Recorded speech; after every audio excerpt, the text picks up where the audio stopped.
Bonjour, c'est Mylène sur l'océan. Donc, on est aujourd'hui, vendredi le 4 octobre. En fait, chez moi, on est déjà le 5, mais chez vous, au Canada, on est encore le 4. Alors, an English message will follow. Donc, aujourd'hui, je viens d'avoir, en fait, le nombre de 1000 nautiques restants avant la France, et c'est 1097. Alors, on a baissé en bas de... on a franchi le 100 000 nautiques. Alors, je suis vraiment heureuse d'apprendre ça ce soir. Hier, j'ai fait 36 000 nautiques et aujourd'hui 38. Étrangement, c'est hier que j'ai ramé. Alors, faut dire que j'ai peut-être ralenti le bateau. Donc, comme vous avez su sur les réseaux sociaux, enfin, j'ai plongé. Alors, je suis vraiment contente parce que j'ai surpassé ma peur. J'ai plongé 3 fois en moins d'1 heure pour aller nettoyer la coque de l'embarcation. Donc, aller nettoyer tous les annetifs qui avaient collé sous l'embarcation. J'étais vraiment fière de moi après. En fait, c'était très drôle. J'ai vraiment fait... non, là, tu plonges aujourd'hui. Il y avait des conditions, c'était très nuageux. C'était difficile de voir dans l'eau. Mais quand même, je suis allée. C'est sûr que j'avais l'air d'un chat qui voulait pas prendre son bain. J'étais vraiment agrippée sur le bateau puis je voulais rien savoir de me mettre complètement dans l'eau. Mais ça a été quand même une belle rencontre avec l'océan. Je me suis fait une amie parce que j'ai un poisson qui me suit depuis un bon bout de temps. En fait, depuis une semaine, quand j'ai retiré l'encre parachute de l'eau pour aller rejoindre le Queen Mary, il y a une espèce de poisson qui venait avec l'encre qui était picoté, comme tacheté, noir, gris, brun, toutes sortes de couleurs avec des grandes nageoires. Je l'ai vraiment trouvé très beau et il me suit depuis le Queen Mary. Alors, je l'ai appelé Valo parce que le Queen Mary, il m'a donné des valos avec du matériel. Alors, je l'ai appelé Valo, comme les valos qui sont arrivés en même temps que lui. Alors, voilà. C'est drôle parce que j'ai rencontré Valo, j'ai mis ma tête dans l'eau avant de mettre mon corps dans l'eau. J'ai juste mis ma tête avec mon masque puis mon bonnet, tu sais, pour regarder dans le fond de l'eau pour voir si on voyait pas des requins. Puis là, il y a Valo qui m'a comme surpris puis on s'est regardé pendant comme quelques secondes. Puis c'est comme ça qu'on s'est rencontrés. Puis Valo, il m'a suivi durant tout son nettoyage. Valo, il m'a suivi puis il était curieux puis il regardait ce que je faisais. Il mesure peut-être, je sais pas moi, 11 pouces environ. Alors voilà, c'est Balou. Je vais vous présenter demain. J'envoie une belle photo pour les réseaux sociaux. Vous allez vous apercevoir de notre rencontre. Alors, vous allez découvrir comment on s'est rencontrés. C'est très drôle. Une belle image qui s'en vient. Quand j'ai mis ma tête dans l'eau, en fait, j'ai découvert qu'il y avait des centaines de méduses sous l'embarcation. Et ça m'a vraiment fascinée. Premièrement, je me suis demandé si c'était pas dangereux. Donc, j'ai rappelé mon routeur, Michel. J'ai dit, mais tu sais, dis-moi, c'est pas dangereux les méduses. Malheureusement, il m'a dit non, c'est pas dangereux. Donc, j'avais plus le choix. Donc, j'ai mis ma tête dans l'eau, j'ai vu toutes ces méduses et je me suis dit, c'est un avantage parce que je peux vraiment voir si c'est quelque chose qui arrive de loin. Je vois les méduses tellement loin que, si je vois un requin ou une grosse baleine arriver, quelque chose qui va me faire peur, je vais vraiment voir de loin. Il y en avait vraiment beaucoup. J'ai vraiment tout fait pour essayer de trouver une image des méduses, mais c'est tellement petit dans l'image que j'ai capté avec ma GoPro que je peux pas vraiment vous envoyer des photos de ça. Mais je veux quand même essayer. On verra ce que ça va donner. Alors voilà, donc j'ai plongé 3 fois, j'ai gratté presque 100% là, des anatifs qu'il y avait sur l'embarcation. Bon, mettons 98, 97 peut-être. Là. Il en restait quelques-unes, là, puis surtout il y avait comme une espèce de film rouge vin là, sur la peinture. Donc quand j'arrachais ça, j'arrachais un peu trop la peinture. Alors j'ai décidé de laisser ça un petit peu sous l'embarcation. Donc, dans la soirée hier, j'avais besoin de ramer. Je voulais vraiment ramer. Je voulais me dépenser. Alors, j'ai ramé peut-être 4 heures, un petit peu plus peut-être.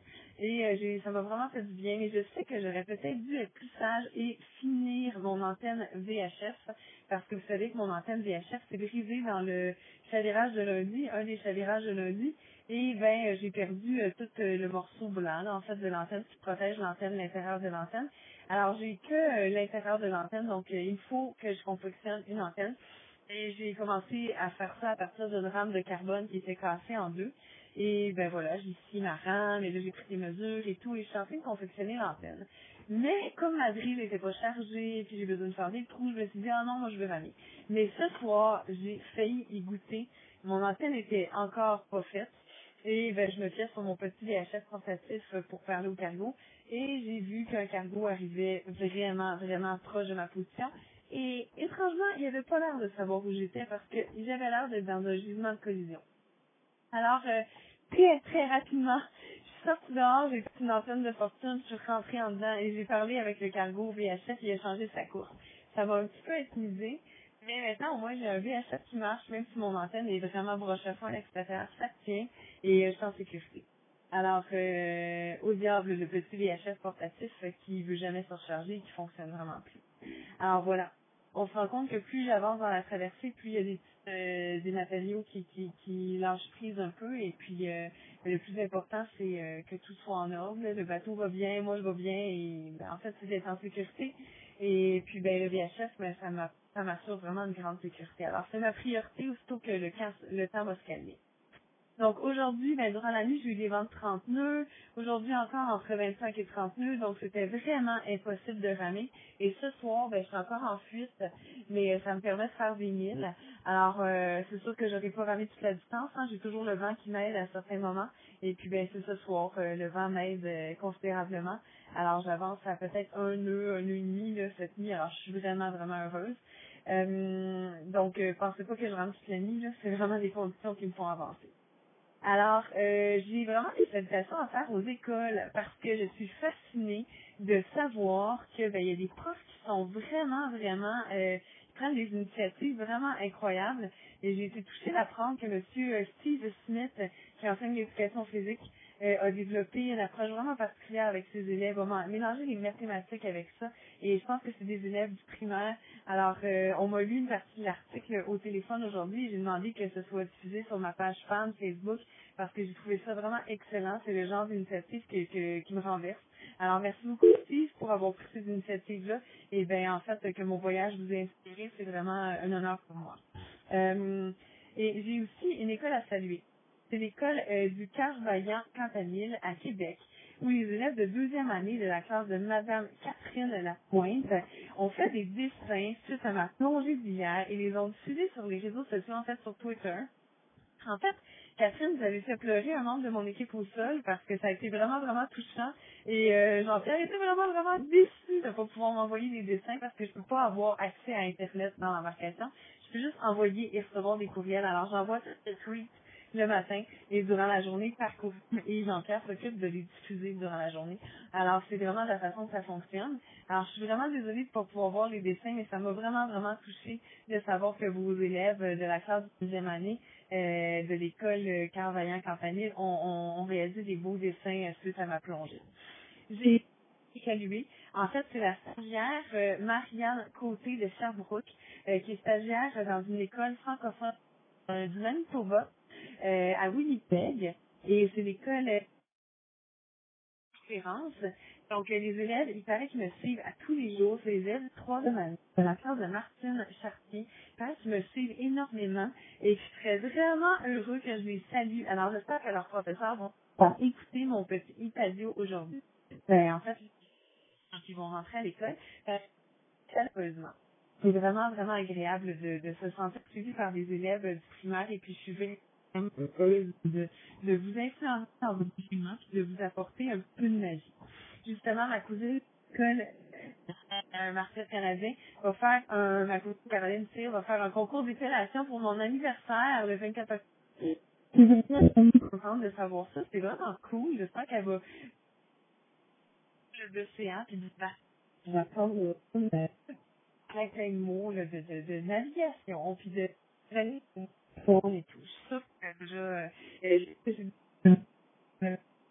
qu'ils vont faire dans le concours d'épellation. Merci beaucoup, Caroline. T'es super cool de partager le rêve avec les élèves. Alors voilà, c'est vraiment plein de salutations pour les élèves, mais je trouve ça intéressant. Puis je trouve ça important de souligner tous leurs efforts.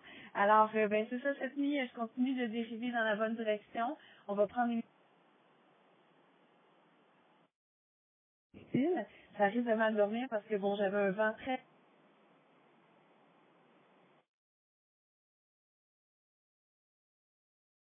pyramide. Puis c'est des belles vagues, un petit peu comme des pyramides de garder le cap. Des fois, le bateau change de cap.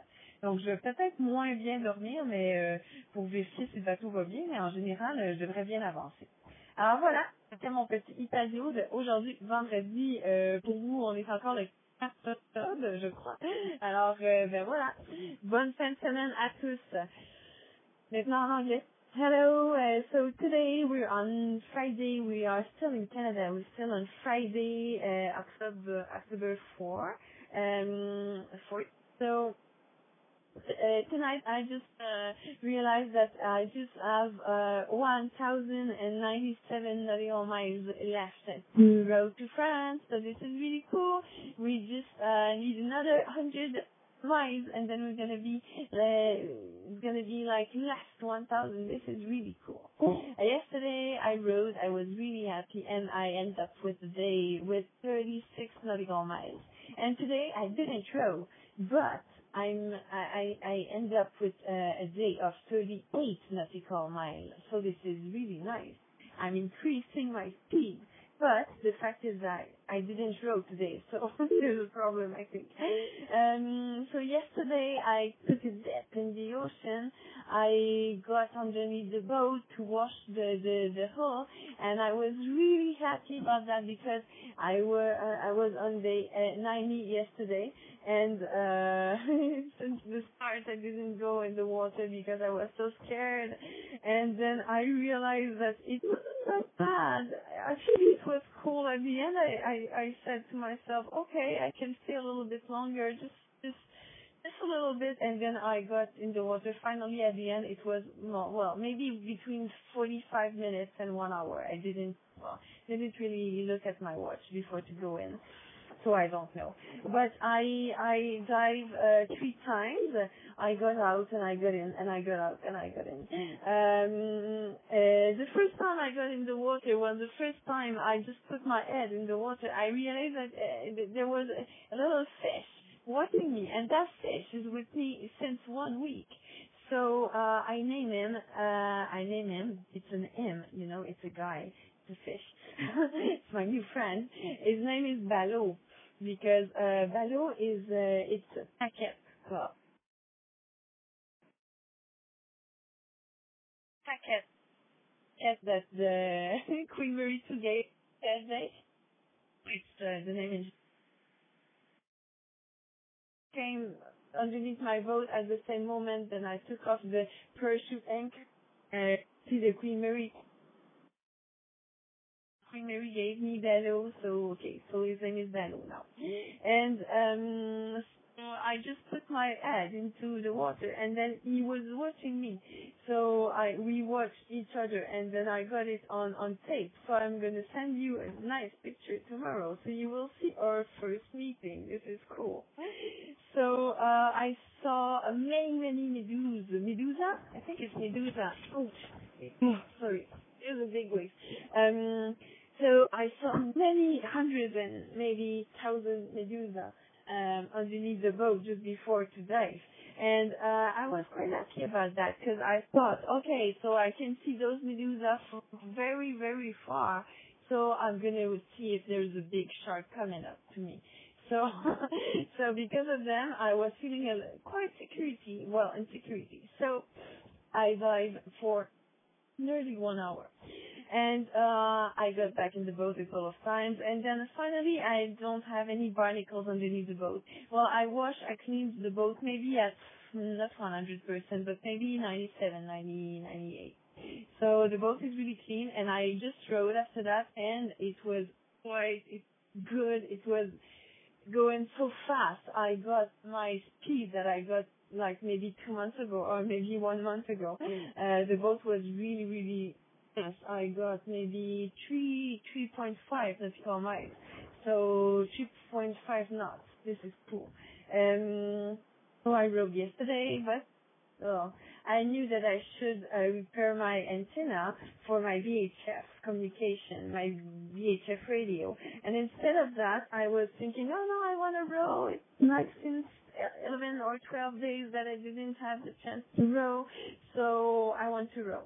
And then I rowed, and then I didn't repair my antenna. So tonight I got a boat coming up to me, and my little VHF didn't work.